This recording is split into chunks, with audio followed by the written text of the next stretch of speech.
forgot the weapons grade coffee, that's why I can't talk. Oh yeah.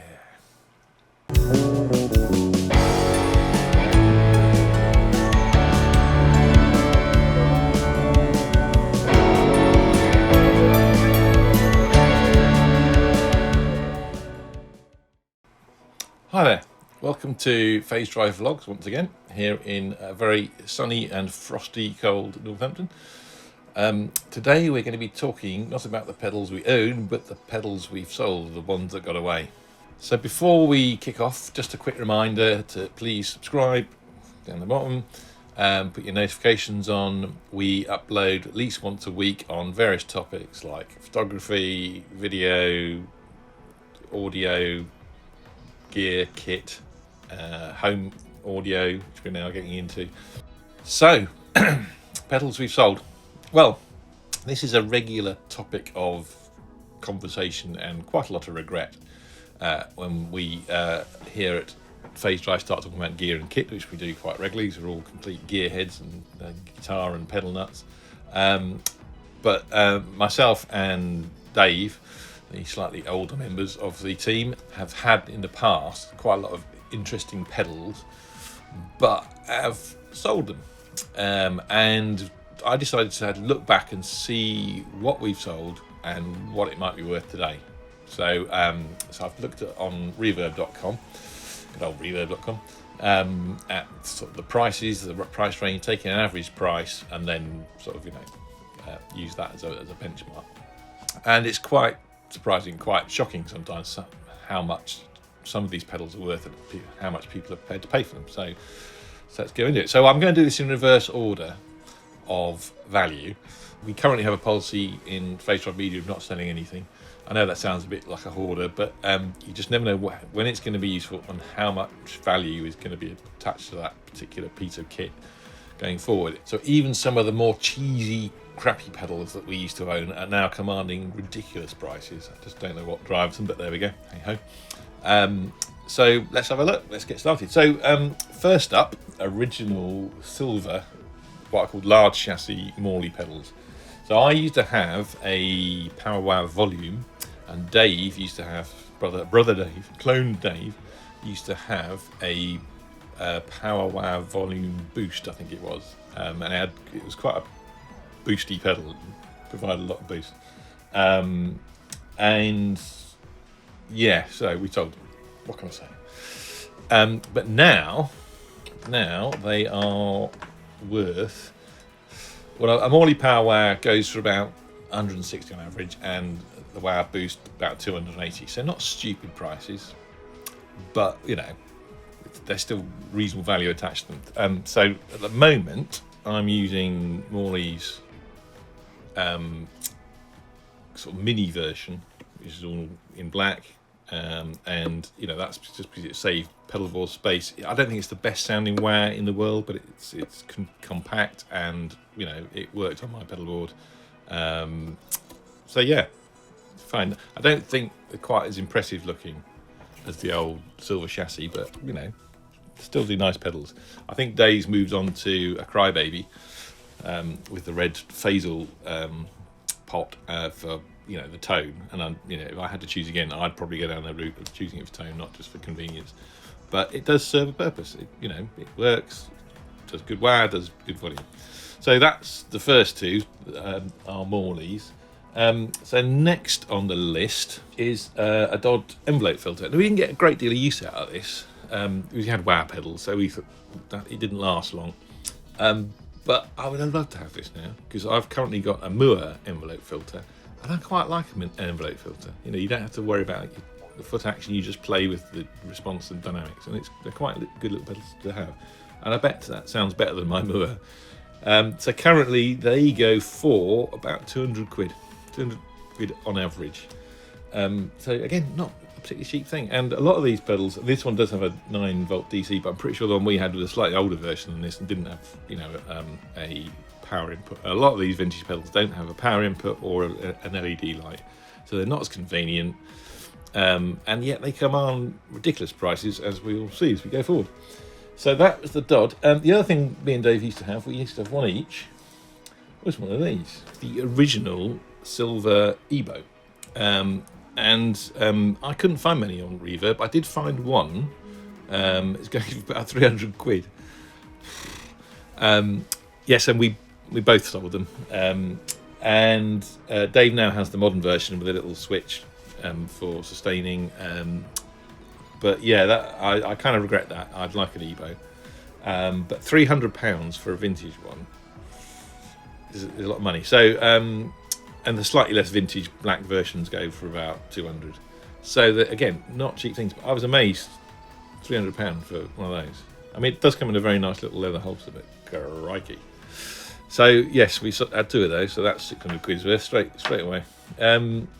So that was that. So now the other make of pedals we had, these are the first pedals we got, were a brand called Colorsound, and one of the first ones we got was this one. It was the Colorsound Super Wow Fuzz Swell, and it's a great cheesy looking sort of retro piece of kit.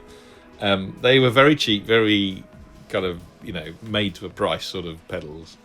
But you know, as your first effects pedal, that was, you know, it was, you know, that's where we basically first got bitten by the pedal bug, by getting these Colorsound pedals.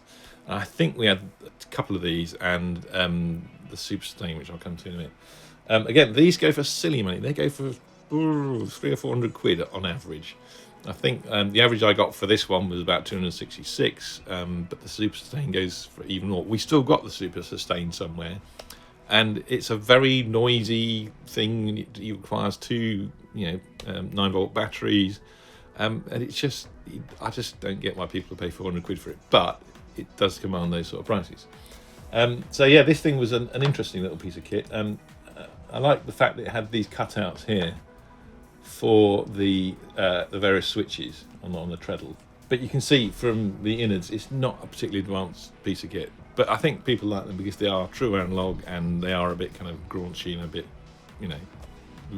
vintage, for want of a better phrase. So next up is probably one of our favourite chorus pedals, the good old Boss Dimension C, the original DC2 unit.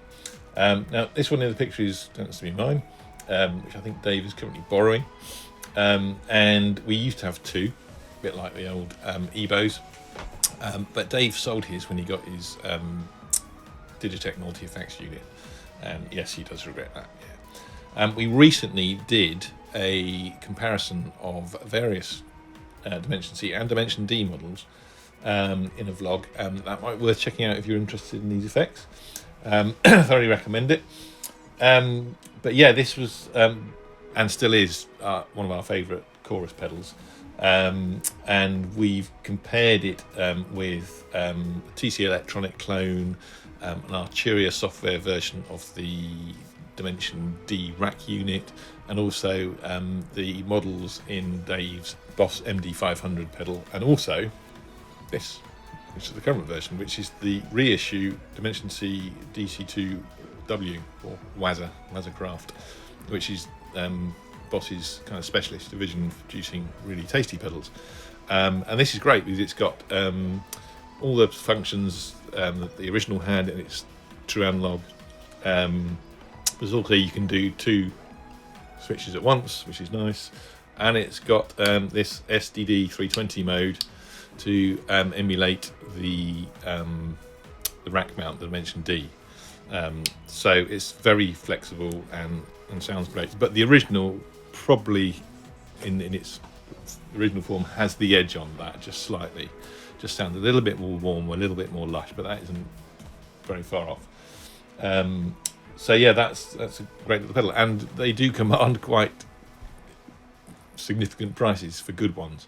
I mean, they go from just under 200 quid for a bit of a scrappy one, but I've seen them up to 580 plus for a good original example, a really excellent conditional, mid-conditioning example. So they're not cheap things. So yes, the fact that Dave sold his is still a source of quite a lot of regret. Hey ho, there we go. So that's the Dimension C. Next up is this orange little beastie. And this is the Ibanez OD850 Fuzz. And yeah, we liked him when we first got it. But other fuzzies like the Rack took over other distortions took over, and it kind of fell by the wayside. But out of all these pedals, this one commands the most daft prices, for want of a better word. Bear in mind, this is the original, so it doesn't have an LED, it doesn't have a power port, so it's not going to be as convenient as the reissue, which I have. And it, yeah, lovely fuzz. It's still my favourite fuzz. I think it's based on a Electro-Harmonix muff style circuit. And the useful thing about this is why this has got this attached. It's got a jack socket power lead, which means it has to have this adapter.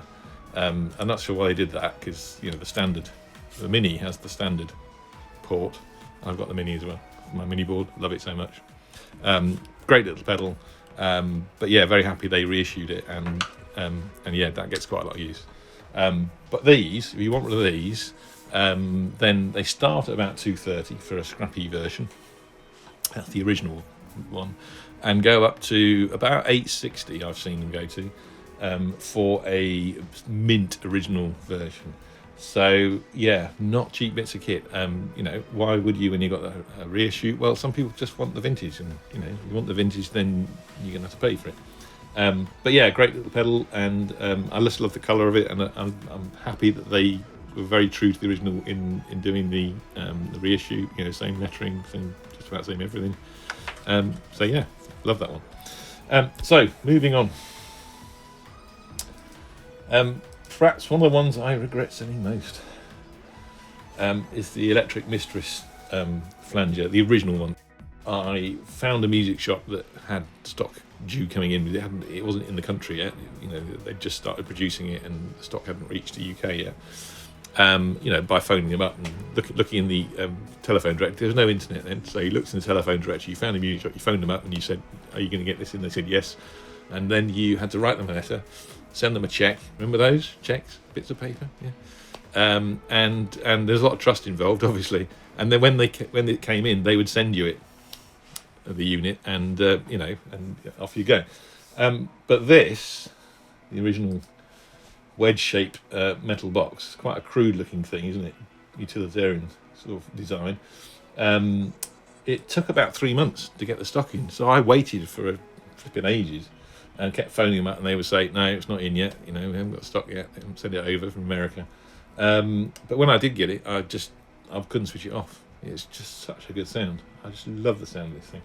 So now I've got this thing, yeah, which is the current model Deluxe Electric Mistress.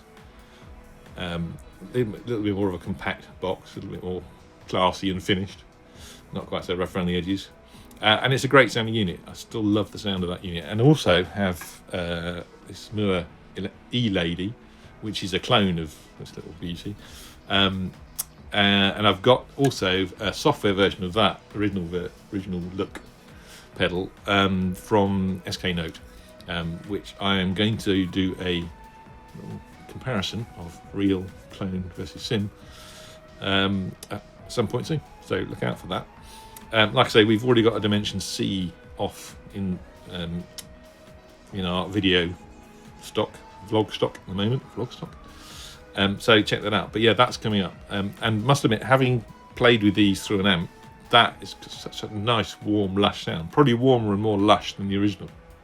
And it has a little bit of mojo that the Noooooo doesn't quite have. Lovely pedal, love that. So that's the Electric Mistress. What about? Oh yes, value. Sorry, before I forget, value. So they go. I mean, they're fairly consistent prices. So there's not many of the original shape ones out there. I found 3 or 4 going from something like $440 up to $575. So again, not cheap. You know, again, if you want that original sound, you're going to have to, you know, shell out the money. So moving on, the last pedal in our litany of regret is this one, which is Electro-Harmonix's Deluxe Memory Man, and Dave used this for a long time, and used it live, got quite a lot of use. It's the original 5-knob version. and yeah, he really loved this and used it quite a lot. But again, when it went to a Digitech multi-effects unit, he sold it, and yes, he does regret it. So there we go. Hey hey. We do have an Arturia software sim with this as well, but it would be nice to get the current version and run a comparison, which we might do in the future, depending on how much spare cash we've got. But yeah, that they command very high prices now. I did a little search on Reverb, and I was getting prices ranging from $550 for a pretty scrappy one, right up to $780 for a decent, quality one. So they average out around the $680 mark, and Electric Mistress about for the $490. So they're not cheap pedals, and they've got a bit of a kind of cult following now. So it's not surprising that they're commanding sort of cult prices. So yeah, that's the last one in our list of pedals we sold. So in total, if you add up the average prices of all the pedals that we've sold, current average prices, it's about £3,000. It's over £3,000. So yeah, quite a lot of value. So I guess the moral of this tale is, if you've got a pedal, no matter how cheesy or hopeless or horrible it is, then it might be worth keeping hold of it, because you just never know, you might use it in the future, you just never know, or it might become quite valuable, so worth keeping if you've got the space. But certainly we've learned some lessons from our previous history of pedal selling, so yeah, there you go. But it was very interesting, a little bit of a walk down memory lane, and to look at some of the current prices of second-hand and vintage pedals. Fascinating. So I hope that was interesting. We have got loads of comparisons coming up, so pedal versus sim comparisons coming up, so keep an eye on the channel. So that's it from me today. Once again, don't forget to subscribe, put your notifications on, and we'll see you next time on Phase Drive Vlogs.